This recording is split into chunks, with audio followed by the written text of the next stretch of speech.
I use the title Muslim Zion because it allows me to bring together Pakistan and Israel as, in a sense, twin entities.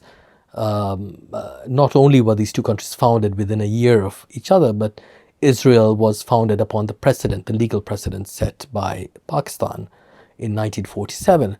Uh, and what I wanted to do by making this comparison possible is to show how the the political logics of countries like Pakistan and Israel don't emerge from their own regional contexts, that they are part of a global set of political logics. So in this case, I'm attaching both Zionism and Muslim nationalism to ways of thinking about nationality that are not rooted in deep history or in blood and soil, as in so much of European nationalism.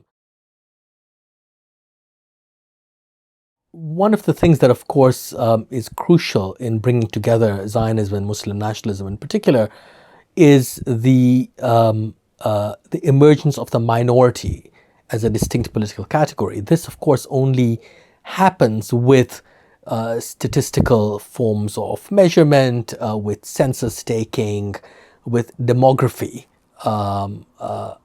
All ways of knowing about peoples which constitutes them into majorities and minorities, something that starts happening in the 19th century. So in this process, Jews most famously are made into a minority within European countries, but also globally. And in being made into such a minority, they become representatives, if you will, or the archetypical minority. And it is in this way that the Jewish example is appropriated by many outside Europe, Muslim nationalists not least, who are constantly comparing themselves to European Jews. And in both cases, you have the problem of how do you deal with this category minority within polities that are becoming majority defined, which are becoming majoritarian nation states, if not nationalized empires. This category, therefore, grappling with this category of minority is crucial for both Zionism and Muslim nationalism, as is the corresponding category majority. How can one be a minority? How can one resist becoming a minority? Should one actually try to become a majority? These are the kinds of questions that inform both movements. The historiography focuses on the emergence of Muslim nationalism out of its regional context. So it's either a history about British India or at most about the British Empire. Whereas what I think is more important is the fact that Muslim, like Indian nationalism, had by the end of the First World War already broken through the crust of British terms and categories. And both these movements had become globalized, just as Zionism was globalized. So they are taking their influences and their modes of thought from all over the world. In particular, Muslim nationalism is informed by the emergence of these new ideological forms, communism, most importantly, but also fascism to some degree.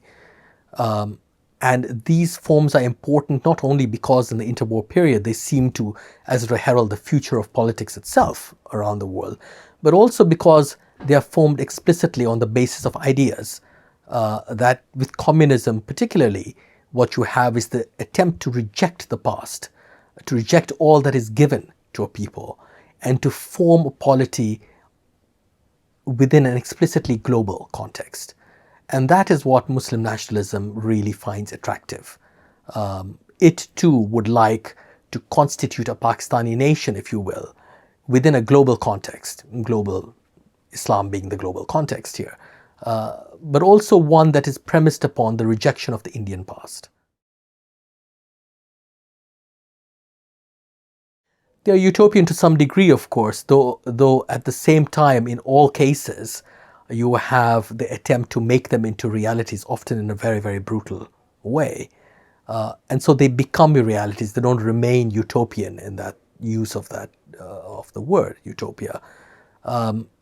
They are as real as anything can be.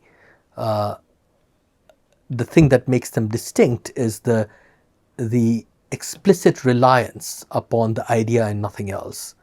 Of course, those who create polities on the basis of what is inherited by a people are also mythical in some sense, right? I mean, the what one is meant to inherit as an Englishman or something